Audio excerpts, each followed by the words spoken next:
Top of the hour. Okay, well, we'll go ahead and get started. I see folks joining, and that's fine. We'll just get the pleasantries, introductions, and norms out of the way, and we'll get into the meat. Welcome again to everybody. Thanks for coming with us and continuing the conversation. We're going to go through, if you don't mind muting your phone for a minute, we're going to go through just some initial slides here to talk about it, remind folks what we're doing here for the folks who haven't been able to join us in the past, a little bit what we're doing. My name is David Sturts with Cooperative Strategies. We're a K-12 planning firm, and this is a collaborative effort really with all districts and states from around the country able to join, and Mary Filardo is helping to spearhead this with National Council on School Facilities, has a wealth of knowledge on schools and policy and planning for decades. And so Mary and I are going to go through a couple decks here and open up to 2 large group conversations. Today, we're not going to break into small groups. I know we do that sometimes. Today, we're going to stay in one big happy family. We're going to have 2 concentrated sprints of conversation, but as questions and thoughts and new opportunities arise, please put them in the chat, and we will address them now and or in future meetings. So again, the key objectives for these recurring meetings that we're having weekly now. This is week 7, sharing updates on federal funding. Mary has some updates in that respect and some guidance that just came out. Create and share tools that can help. We'll go over what's been created to date and in what stage that's in. We're building it as we go week by week here, and developing guidance for planning and operating schools and transportation to provide a baseline set of decisions that can, and sort of decision logic that can help operators who have to actually put into action what the policymakers decide, with the goal of being that we're at the ready come August, September, whatever may come.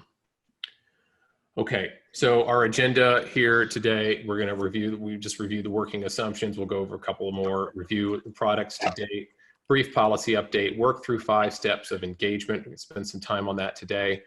Materials that are we're putting up here on a project website. We just drafted an initial project website.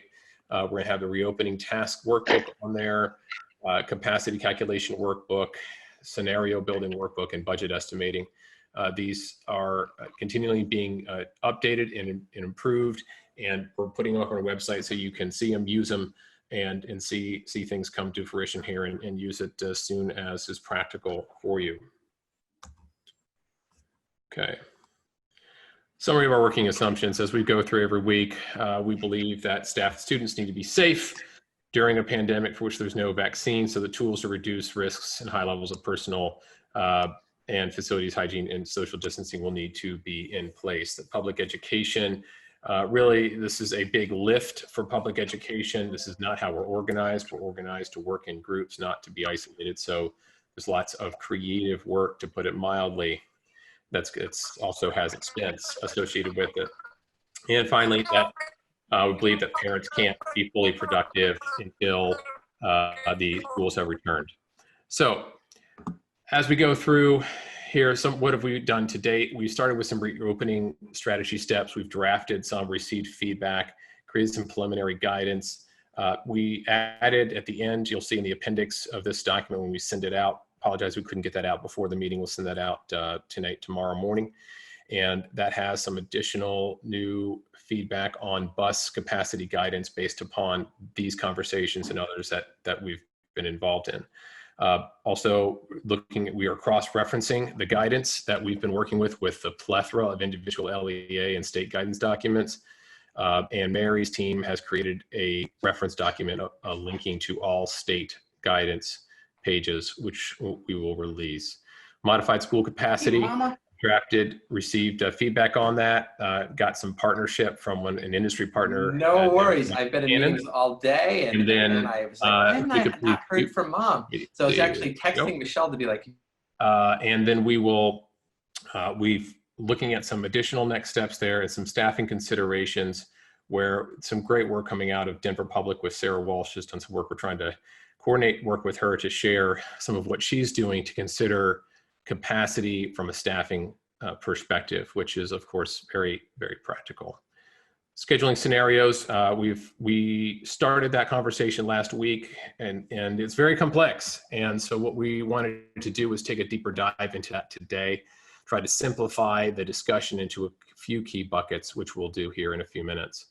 Budgeting, we started some initial budgeting calculations, and we are having an industry partner help provide feedback to complete that cost estimator. We'll put that up on the website here by tomorrow as well.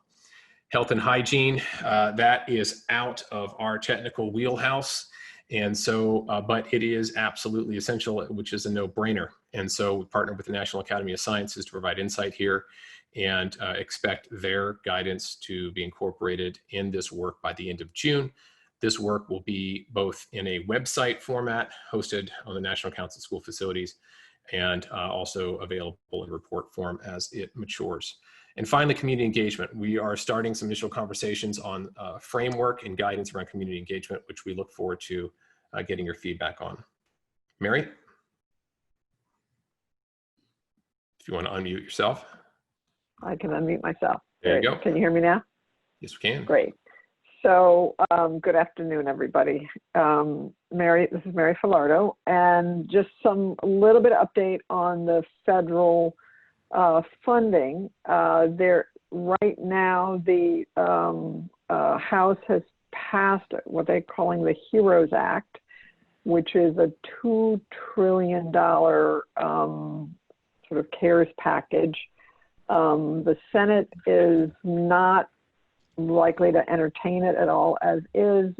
What we understand is they're working on something of their own, and that those will be negotiated. But what has been clear is the states have been pretty vocal, and the House is adamant that if it doesn't include help for states that have lost so much revenue and municipalities that have lost so much revenue, that it won't pass at all. So it's likely to include some help for states. The other thing that I thought was interesting and actually very helpful that came out is there's a CDC guidance document, which is about 60 pages. I have the link here, so when you get the slides, you'll be able to get to it. And starting on page 38 is some pretty specific guidance for childcare and schools, and it's really the most specific that I've seen. And so I think that you all might find that helpful to pore through, because there's a lot in there that districts are going to have to be using. Next slide, David. You there, David? Yep. Hello? Yep, yeah. Here. Okay. So sort of related to that, the guidance and other things, is that what we want to do is kind of walk through what we see as these big steps around engagement and sort of district responsibilities associated with this reopening planning. So step one, be informed. So one of the things that I've been curious about, and the state directors that are on this call know that we've been surveying them on sort of who's deciding about reopening, when you reopen, if you reopen, at what phase you're in reopening. And so one of the things to understand is that there's this is in the CDC document that I've referred to as gating criteria. And it's based on health indicators and cases of COVID and hospital readiness. And there are thresholds on each of these indicators for going from going into phase one, and to phase two and phase three. And one of the things that I'm curious is, do people generally know already for your communities what phase you're in? So if you just put that in your chats, I would be curious. Now, I think that in Washington, D.C., we're in phase 0 because we're still in lockdown. So summer camps aren't open. Many daycare is not open, although some are and starting to reopen. But just curious, is that something that's generally known and understood by districts as sort of where, the phase that you're in? And also, who is it that is sort of, there's one, do you know what phase you're in? But the other question that I would have for folks is, who's telling you this? Because I have to say, in pouring through the CDC guidance, not being a public health expert, knowing how to read the data on, all of these indicators was not something that you would want a school district or community would want me doing. So, David, if you could look in the chat and just see kind of what are we Sure. seeing here in terms of we're seeing we're seeing unknown in Georgia, not using a 1, 2, 3 phase. We're seeing one in Montgomery County, Maryland. We're seeing generally one in Virginia, except Northern Virginia, DC area at a 0. And we're seeing,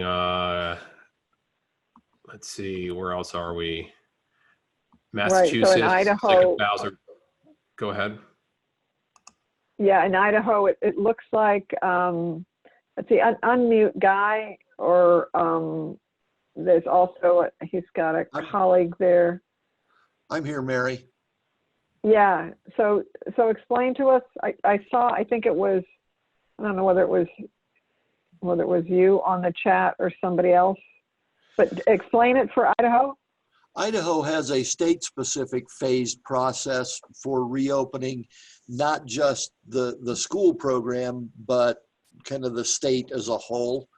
And it bears some resemblance to the CDC guidance, but it is an issue in flux. I mean, for us, it was a four-stage affair, and bars and movie theaters weren't supposed to open until stage 4. The governor just announced they'll open in stage 3 tomorrow. So it's kind of an influx thing, and it not necessarily directly analogous to the CDC process. Yeah, we see that noted by Anita there, making it difficult. Right. So, clearly, I mean, part of what we were realizing and sort of trying to craft the scenarios is it really depends on what phase you're in. Obviously, if you're in 0, you're not going to open them at all. If you're in phase 1, it's going to look really different than if you're in phase 3. So that was, in terms of a community process, being informed is a really critical part of that process, and knowing who has authority and looking to that authority to provide you with timely information about where you are in your phases. Oh, interesting. So go ahead to the next. Go ahead. Yeah, hold on, Mary. I just wanted to drill for a second. Seeing Tim talking about phase 3. Tim, I believe from Alaska, right? Can you give us a little explanation? What's the logic there of phase 3? What does that look like for you in terms of guidance?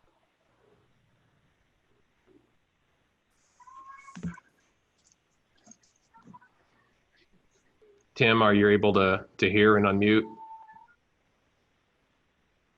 I know last time Tim he could hear, but we weren't able to hear him. That's right. He had audio challenges. Yeah. Right. Sorry, Tim. Yeah.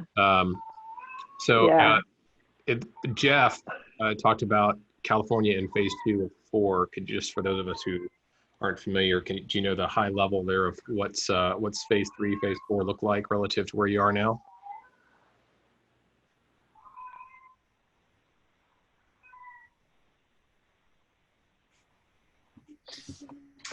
Hey, David, this is Jeff. I don't know it in detail enough to describe it on here, but essentially what stage 2 is lower risk workplaces are back. Stage 3 is higher risk workplaces. And then of course, stage 4 is really the end of the stay at home order. They are actually kind of going county by county as well, but as a statewide, we're at early stages of stage 2. Like some counties now can open barber shops, which was the big news this weekend. Got it. Okay. Well, part of what it seems like is that there is not a coherency on kind of what is a phase or whose phases you're using. But what probably is uniform is that there are phases that have been identified, and there are indicators associated with those phases, and the school districts are going to have to know and understand those so that they can make the appropriate decisions about kind of what level of restrictive mitigation you need in the schools or not. So let's go to the next slide, David. So these are, for example, these are some of the criteria, what they call the gating criteria.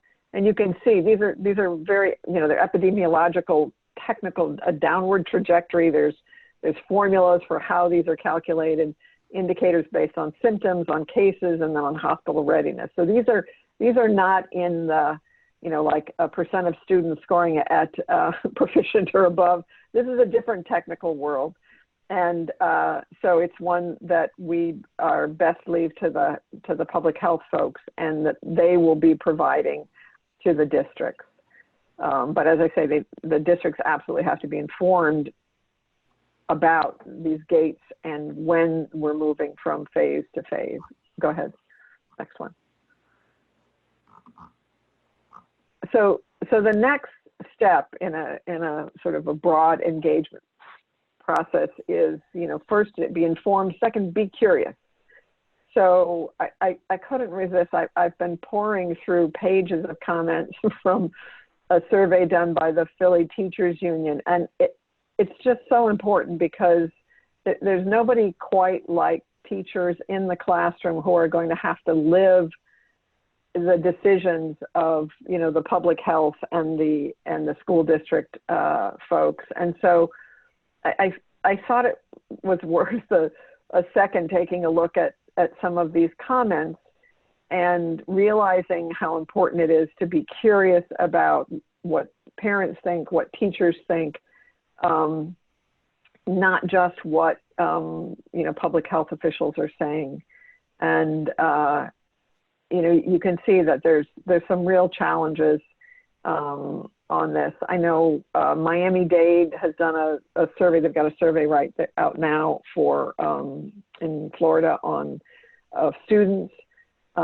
And again, would be curious how many other folks have been doing, surveys of their public on any of the reopening issues. I don't know if Jerry, I think Jerry's here. Jerry, I don't know do you want to speak to, if you unmute, Jerry? I think he's here from Philadelphia. I don't see him, Mary. I know I saw him earlier, but but anyway, you can see the incredible range of concerns and issues that the teachers have had. And so encouraging some kind of survey of parents and teachers, but then part of what is an issue is, you still need to dig a little bit deeper with, kind of how do the issues and concerns change from early childhood to middle grades, high school, and special needs. And so in this case, having, can be a call with, 10 folks on it and really drill down, do your questions in advance, have some protocols that are the same, and just reach out, just be curious, because you will learn a lot from listening to your stakeholders on this. Go ahead, next one. Yeah, and speaking of which, Amy Clark in New Hampshire are gonna call on you in here in a minute. Just put in the chat that New Hampshire just released a survey to the public of 1.3 million people for the state and got 50,000 responses. That's impressive. That Amy, is incredible. Unmute for a minute, Amy, and just kind of let us know, is that survey results, is that going to be publicly available? That would be a treasure trove. I'm sure it will be. I just posted the link to the survey. If anybody, I would encourage you not to fill it out, but certainly if you want to take a look at the questions, it was professionally done in the sense of we hired it out, and the survey takes a few routes. You can fill it out as a parent, you can fill it out as a school leader, and even as a community member. And that survey has only been live since Monday. So we have, yeah, we have had a major reaction to it. So combing over that, the analytics of it will also need to be hired out. So, and actually we did learn an expensive lesson, and that's that SurveyMonkey allowed for up to 10,000 responses, and then we have to pay for every response received after that. So, so our bill is being, we're in a little bit of a racket, but that's okay. It's all worth it. Every response is worth it. Yeah, that's a good thing to remind folks of, because there's a lot more concern and interest out there than 10,000. Right. Yes, we're very surprised. So. Yeah. Well, Amy, that's a perfect segue to help me rethink this next slide. So this is, we mentioned in last week that we would be offering a sample survey up if somebody wanted to use it, and so we do have some sample questions here. If you would be interested in using a survey or a variation on this theme, we'll send out this PowerPoint here. Again, I apologize, didn't get it out beforehand. We'll get it out here soon, by tomorrow morning at the latest. And if you want to click on that form, it'll go to a Microsoft form, and you could let us know whether or not you'd like us to create a form, and we'll have to figure out how to keep it to $9,999 or get a different license. So thank you, Amy. That is good intel. You're welcome. So if you want to just take a look at that when you get it, just in order to help facilitate, and we'll also do the analytics for you on this. So we have ways to get that done. So if that's something of interest to you, go ahead and fill out the form and we'll reach out. So we said, Mary's this, steps of, be curious there, be informed, be curious, the be open part here is step 3, looking at that survey. You've been on these webinars, we kind of create this flow chart with the essential understanding is, let's understand our capacity. What do we have to deal with in terms of space, and then time. We're making some very quick assumptions about what our capacity is, and then getting right to scheduling, and that's work.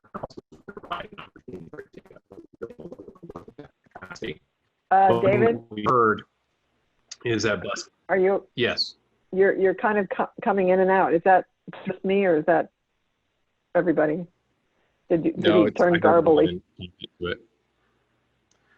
Okay, Mary, take over then, while my sound quality is not that great. Okay, so on step 3, in terms of being open, the idea is being open about data, information, what the findings are within the district, because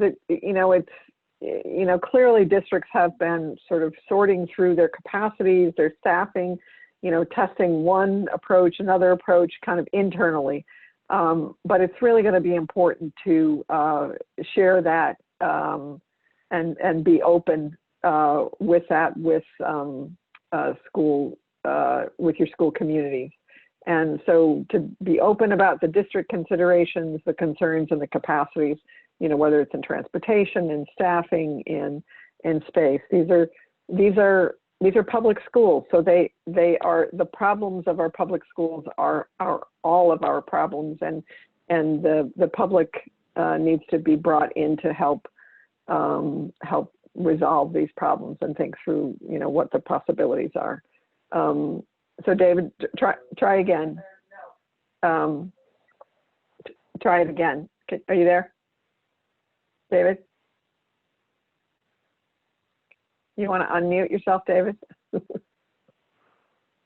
I see. Oh, yeah, unmuting helps. Didn't know if this is any better.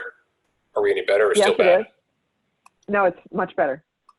Awesome. Okay, so the expensive mic isn't working and the cheap computer one is better. So that's good to know. Yeah. So we're gonna, looking at that, the previous slide there, we just kind of identified in those blue tiles some parts in the flow chart where it makes sense to really put folks into the community engagement stream, even if you don't have all the answers. And so one of the things that we wanted to do is revisit this scheduling matrix. And you remember last week how we had different options broken to small groups and took some deep dives on some of these different variables, days on site, 0, 1, 2, 3, 4, 5, educational model, online, blended, fully in the classroom. What are the considerations for SPED, which is on a spectrum from mild to severe?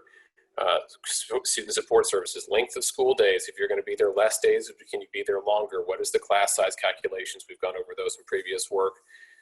Building site utilization and the transportation impact.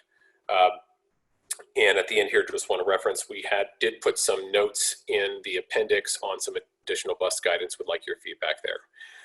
So what we'd like to do is just sort of ask in the chat if you could just put in the chat box right now, and some comments are coming in. We'll look to get to those. How have your communities, your districts or communities been engaging in school reopening in the communities, like in New Hampshire? That is an impressive survey response in just a few days. What are some other examples of community engagement that you could put in the chat box, and we just might call on you to give some examples? What's working, what's not, what are you hearing? And that's one question. The other question for you to put in the chat there is, what scenarios are you currently considering for reopening? In the last one, we had several folks talk about an AABB day schedule or an AB week schedule, shifting by weeks instead of days, and considering transportation challenges and so on. So just go ahead and start putting some information in there on the chat box. What has your engagement been like, and what scenarios are you currently considering for reopening? David, can I ask, Dennis from Alabama, I see that you're looking at a state-operated virtual school that would serve all grades. I'd love to hear a little bit more about that. Can you unmute? You there, Dennis?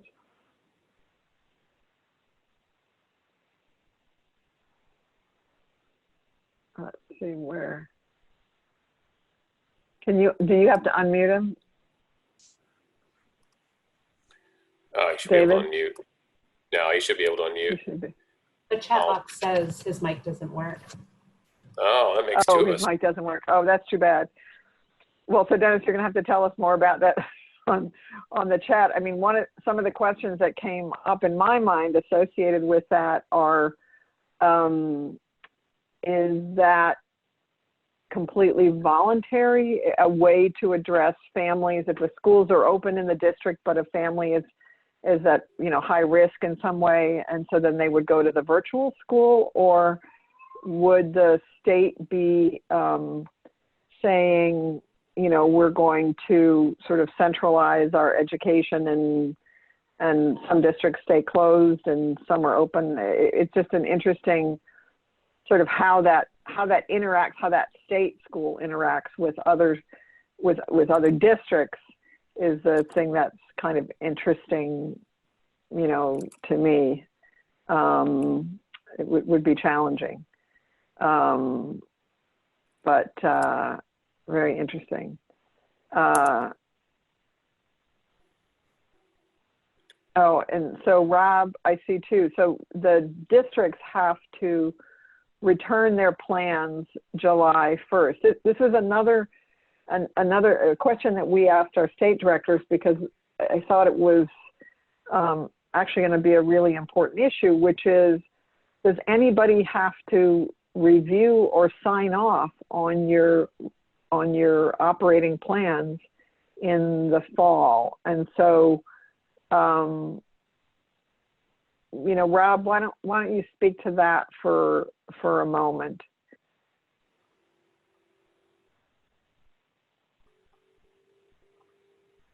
in Iowa. Can you unmute?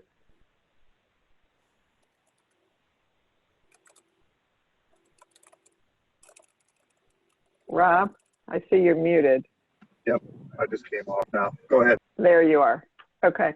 I was just curious in terms of the review and approval for district plans for reopening. Kind of what's the role of the state in that?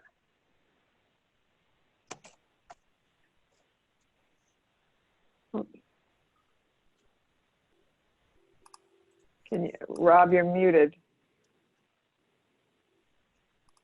Oh, sorry.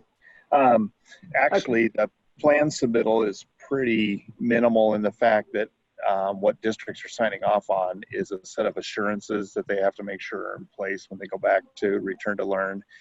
Districts have, they have to and are required to put together a continuous learning, virtual learning type plan that is required. And then there is a hybrid plan that is a combination of face-to-face and virtual that they can put together. And then the last is the face-to-face brick and mortar traditional plan that they can also put together. So most districts are putting together 3 different options, knowing that the continuous learning is the one that's probably going to be the one that is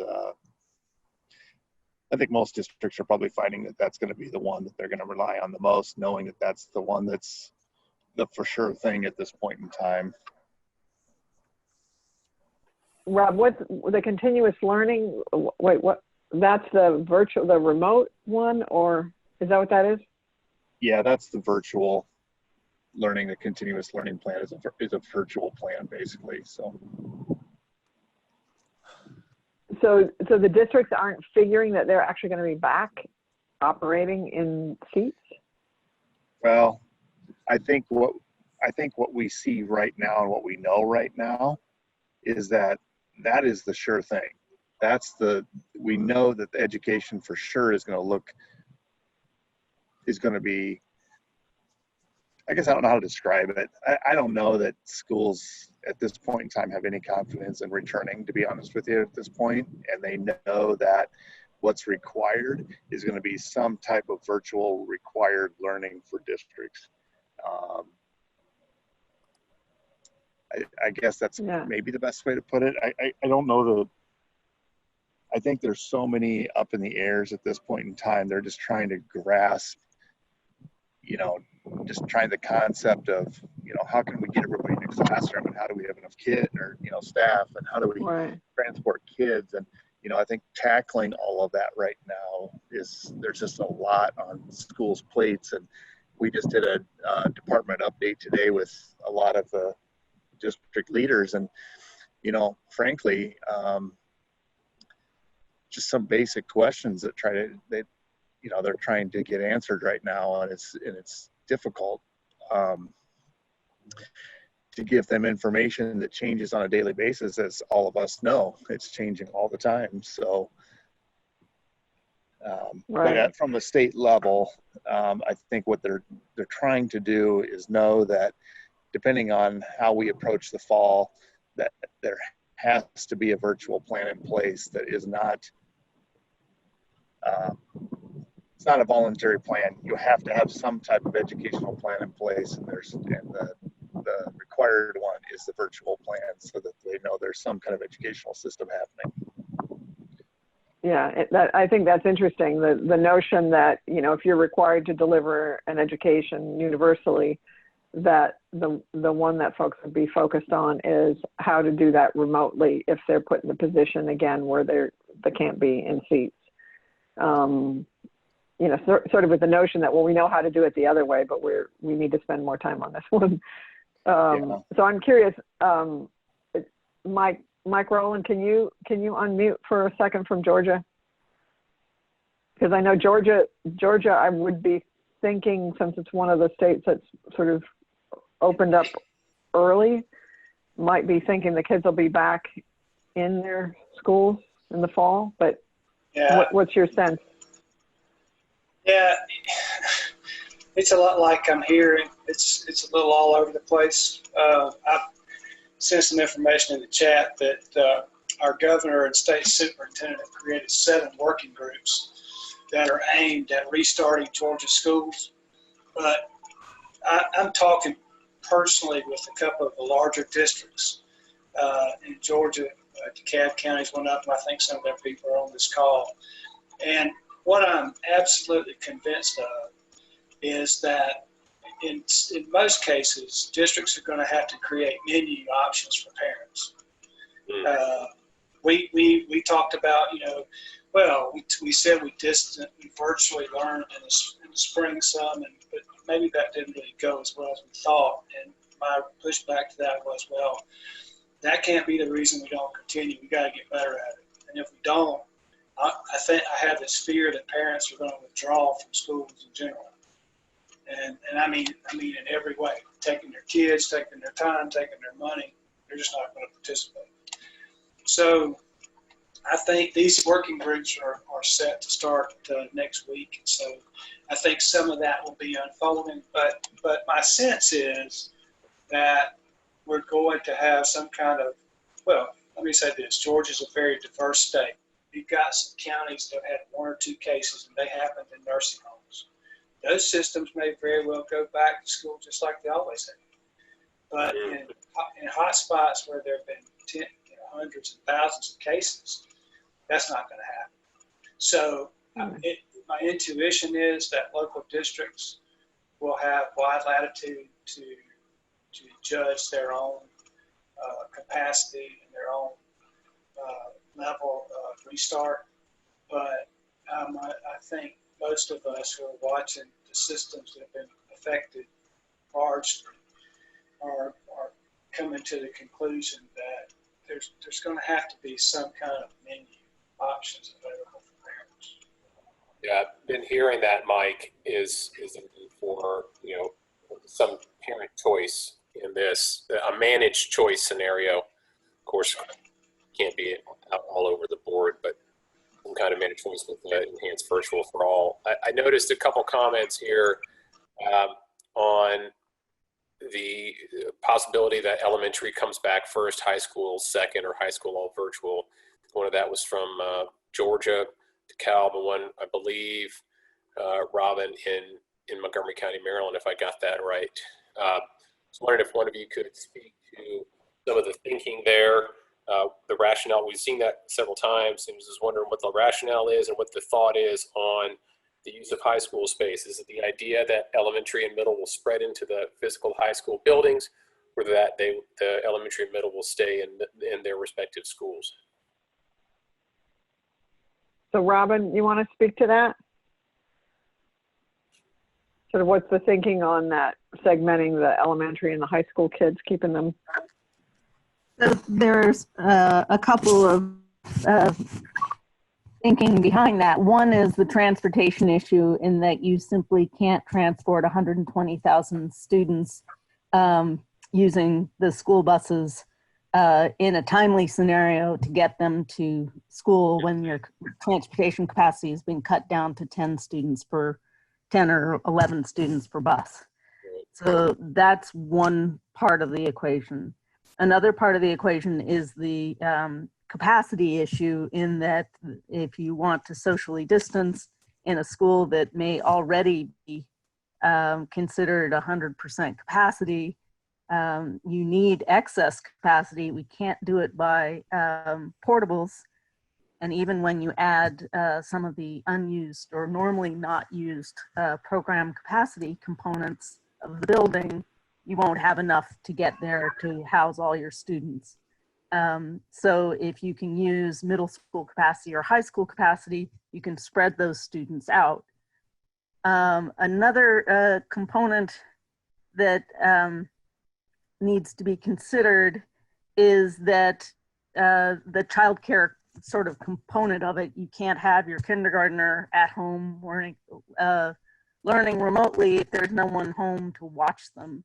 And that's really your elementary students overall. So the idea is you can get your younger students into a scenario where there's someone, adults watching over and making sure they're learning, and your secondary students don't necessarily have to have a babysitter in order to move forward. There's, nothing has been finalized, but these are the things that people are thinking about. So Robin, are you looking at bringing the high school kids on site for any of their specialty, science labs or art spaces or any of their career technical spaces? And these are all good questions, and I don't have an answer to them yet. Yeah. I know there are needs. It's how they're going to be implemented. Right. So, I'm wondering in Loudoun County, there was, you all are getting, I'm curious, I think you were looking at an AB day, or maybe that was Colorado Springs. I'm curious about folks that are looking at, sending kids a couple of days a week, but not all of the days. Yes, in Loudoun County, this is A.J. Rawat from Loudoun County Public Schools. In Loudoun County, yes, we are looking at, students with A days coming to school on certain days, and students with B days coming to school on the other days. But our biggest question right now is to calculate capacity, and we are just starting to do that process because we have high schools.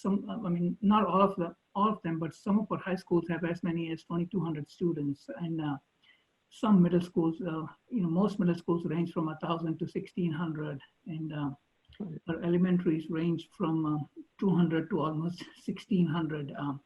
So we are at that stage where we are trying to calculate capacity. How many students can we safely accommodate in school at a given time, and how fast can we desanitize schools for other students to come in.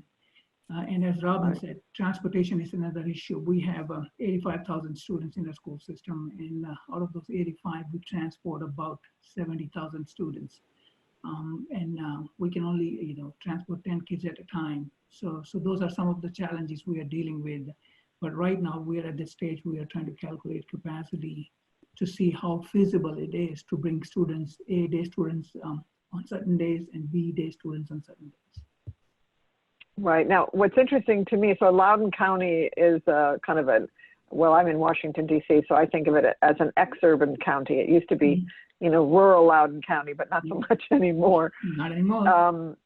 Not anymore, but you still have more land than our urban districts. And I have wondered whether or not if it made sense to approach FEMA for portables. That doesn't solve a transportation problem, but has anybody looked at whether or not it would be possible for FEMA to kind of contribute on the mitigation side with space? They certainly do housing trailers. They have a lot of capacity. They built hospitals recently for New York City. There's been kind of tent locations or whatever. I'm curious, is that something that anyone's looked at? Yeah, let me just chime on about some land. Loudoun County does have a lot of land, but we don't have enough land in the areas where our students are.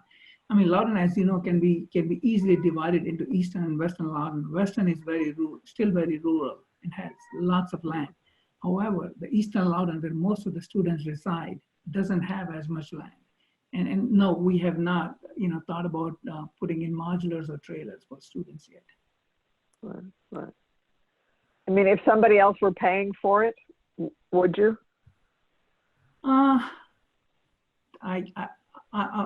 That is something I cannot answer, but. Yeah. No, it's a hard question, and it's, it's one of those things where how long do we think we'll be in the position to social distance? Does it make it a worthwhile effort or investment, whether it's federal or state or local? It's still public dollars. So is it worthwhile? Is still a real issue. So I'm curious, in Colorado Springs, Pedro, looking at the AB model. Yeah, Pedro made the operations officer at School District 49 in Colorado Springs. We have a planning committee that is with our academic leaders. We're approaching this first from the academic and the health balance and the academic and the health standpoints first. So academic leaders are working with some of our school planners to look at capacity and figuring out the scheduling that we want to do within the district first. Once we figure that out, and we have landed on what we consider to be the model, whether it's an AB plan or some other scenario, then we will follow up with the other committee, which has more of the support functions for the district, to look at how we're going to make it work for them, to include facilities, transportation, etc. When we talk about the question of the AB model, we started with we looked at a couple of different things, but the one that the academic leaders initially came to was looking at an AB model with possibly the A group students coming on Monday, Wednesday, the B group students coming on Tuesday, Thursday, Friday being a planning day or something similar to that. Obviously has a lot of drawbacks to it because now we still have students that are only in school 2 days a week. So you have the question of community response and parent response to having children home 3 days a week. And we understand that that's the downside to that we're looking at, as we're also looking at school capacity and whether or not we can handle it within the schools.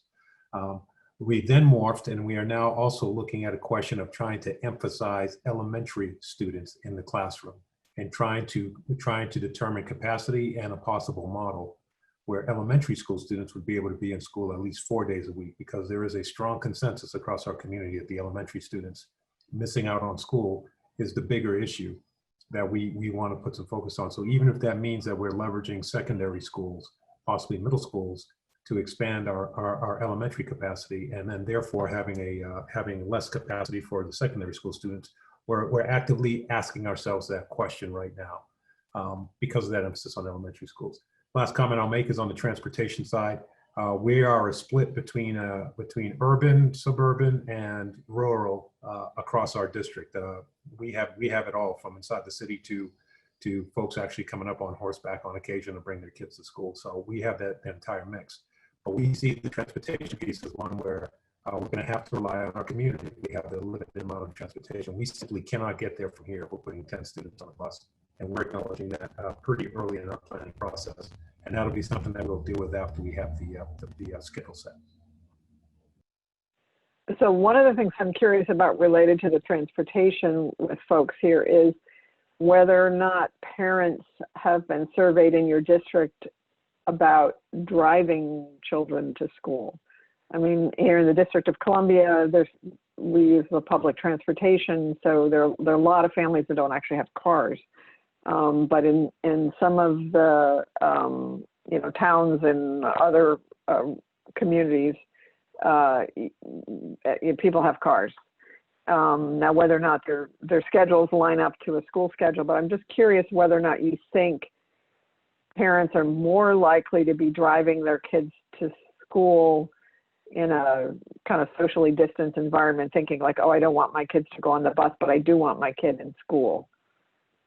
I'm curious, like whether in Loudoun or, Colorado Springs or any of the other, in Montgomery County, whether or not there has been any outreach to parents about their use of the school bus system.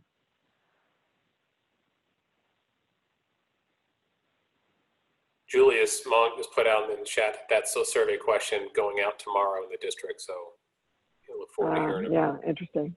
Yeah, Mary, we're asking that question. We're asking the question about, excuse me, if you do you intend to send them back to school, which is a question that we're asking teachers. Do you intend to return to school, right, as well as their feelings about a virtual type of setting, because we're also struggling with if we could get the high schoolers to stay home and attend school virtually, would that be a viable solution for us? But we also know that everybody may not thrive in that situation. So just trying to get a feel from feel from them for, you know, where their mind is, and asking them not just a yes or no to that, also providing them an opportunity to comment to each one of those questions so we can get some qualitative data to go with some of that quantitative. I think that's important. That's going to kind of drive some of our thought process as we work in our reentry task force. Right. I think that's right. And I wonder whether or not anybody is surveying these high school kids. I think they may be, making their sacrifice for the team, and they may be willing to do it. High school kids are, as altruistic as any. But I think we're asking them a lot. And so I wonder what their thoughts and their thinking and the extent to which they understand that if they're home doing virtual learning for another, 3-4 months, it's really essentially we're asking them to do that for the greater good. That we're not necessarily saying that, oh, it's really the best thing for them, but they're contributing to the health and welfare of their communities. I mean, I think it would be really interesting to get their perspectives. I think they could be quite articulate about that, but also experience it differently if they understand that we acknowledge their sacrifice. In Loudoun County, we haven't, we have thought about it, but we haven't, asked this question, or we haven't, we're not planning to ask it right away, because for last several years, we have been asking parents to put their children on buses because, we have experienced a lot of congestion in and around schools. So we have started this program, Congestion Must Go, where we are asking parents not to bring their students to school, but to have them put them on the bus so that we can avoid those congestion scenarios in and around the schools. So, we have talked about it, but I don't know how soon are we going to ask that question to the community members. Well, related to that too, with transportation, if the school day starts at different times, if it starts, some group starts at 8 and 9 and 10, part of the congestion is that everything opens at the same time, everything's done at the same time. And so I wonder, and I know that we had heard from, we were on a call, David and I were with school business officers the day before yesterday, and part of what was expressed as concern about even, they don't have the drop-offs aren't set up for, 800 parents driving and dropping off children, which is absolutely true at any one time, but whether or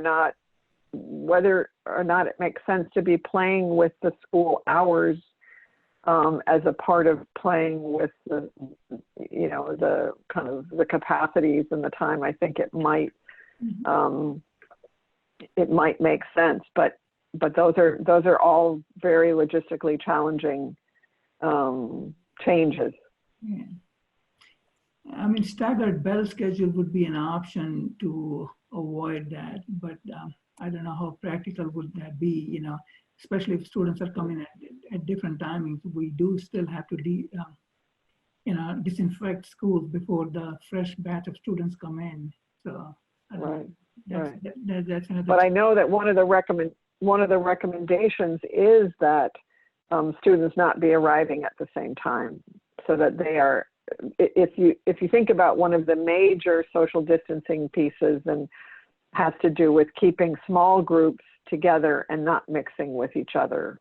Essentially, that's the objective of the small class size, and not using the lunchrooms and not having all the assemblies and all these things. It's basically we're creating like a family in the school, and in that classroom unit, there should be able to be a fair amount of freedom, but only if that unit is kept isolated. And so coming into school has to also be an isolated experience as well. So part of what in the CDC recommendations and other things that we've been seeing is not to have kids arriving at the same time. So you're exactly right. It makes a challenge on the cleaning side. If kids are starting at 8, but they're not, and they're staggering in, they're going to stagger out, then you don't have until, you basically have a night shift coming in to clean. Anyway, but those are interesting sort of options. So thank you, David. So, yeah, and just so if we've had lots of requests here about, the chat. You can also, click on three little dots there and download it, but we will send out this chat because it's rich with content and questions so that you can have it as a reference. And I just wanted to acknowledge as well some of the questions and concerns based on funding tied to ADA and those requirements and hours being tenuous at some of these circumstances here, and the need for some understanding from our policymakers as to the need for flexibility there. Right, and I think on the last thing, our step 5, because we're gonna stop at the top of the hour, and also David, we've got the comments from other times also, which we can share. But if you remember, step 1 was, be informed. Step 2, be curious. Step 3, what was step 3? No, be open. Step 4, be responsive.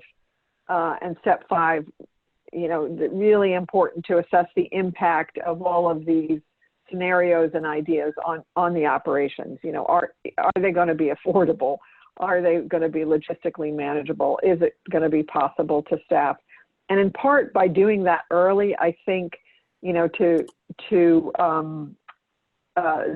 right now there are some dollars out there that could be captured for these added costs, but we're not going to be able to capture them either in the CARES dollars that have been put out there already or in new CARES dollars that are being proposed, unless we can really characterize the added cost and the marginal increase to costs for operating in a pandemic. And so staffing, obviously, whether it's nurses or custodians or extra teachers, in order to reduce class size, are going to be things that we should be putting out there and early, knowing that we're probably not going to get it all funded. But I think it's important for people to understand that for us to follow all of these recommendations, which this graph here on step 5 represents, there are dollars attached to it, and school districts will be capable, but not without the resources and the time to kind of implement these recommendations. So I think, David, that's you now. Yeah, and so just as we wrap up here at the top of the hour, we put a little Microsoft form together when we send you this PowerPoint. If you don't mind taking a minute and completing that, let us know. Just to, trying to gauge some interest in continuing this webinar series and looking at some pivots as we mature here through the summer and into the fall, going from what in the world are we doing to we have some plans to we're starting to implement them and learn what's working and what's not. Just wanted to get some interest in continuing the conversation, what that might look like, some additional topics or voices that we haven't heard that you would be interested in having on these webinars, asking if you would be interested in being interviewed or on a panel of discussion to discuss a deep dive on a particular topic as we move forward. So if you don't mind taking a minute to fill that out, we would appreciate it. It'd help. You're all going to get a request to re-register here shortly, as the original date was that this would wrap up next week, and we're going to keep on going for a little while here and look at some different formats as we go. So there's also YouTube. And David, the only other thing to say is that as we're looking forward, we would be looking at every other week rather than every week. We'll have essentially the last of this sort of tranche next week, and then we'll look at more like every 2 weeks going forward. So, is that right, David? Yeah, we just want to continue the conversation in different ways and ways that we can sustain here. And you know, I think that Mike said something a few weeks ago which really stuck with us. A conversation is as important as the answer. So, Mike, that comment stuck. So we want to keep it going. There's a YouTube channel here with these recorded webinars. We threw up an initial project website on our site right there, so you can view, download the documents as we go throughout the series here. And then these will also be put on the National Council website as we get that up to provide, you know, the guidance document on a web form there. So again, appreciate everybody's comments and participation. Very good conversation, very helpful, great questions. We will sift through all this chat. That will help inform the next week. We'll keep working on the documents that are in draft, and look forward to talking with you all next Thursday. Yeah, thank you all. Have a great weekend coming up. Thank you. Thanks. Bye-bye. Thanks, everyone.